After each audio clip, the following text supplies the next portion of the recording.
Good morning Kuya Sandra at good morning Ate Jane. Ito nga po, kung ang Baguio City ay tinaguri ang summer capital at ang Siargao naman ang surfing capital, aba ngayon ang Puerto Galera naman po ang diving capital ng Pilipinas. Wow! Formal na po kasing idineklara ng Puerto Galera bilang diving capital ng Pilipinas matapos nga pong aprubahan ng Sangguniang Bayan ang panukala upang maging diving capital ang Puerto Galera.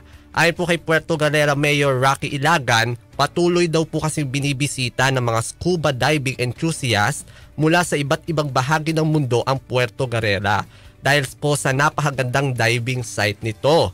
Matagal na rin anyang sentro ng diving ng Pilipinas ang kanilang lugar dahil sa Verde Island Passage kung saan sentro ito ng marine biodiversity at parte rin po ng Coral Triangle na may habang 100 kilometro na tahanan ng 54 marine protected areas at 1,700 fish species. Ayan.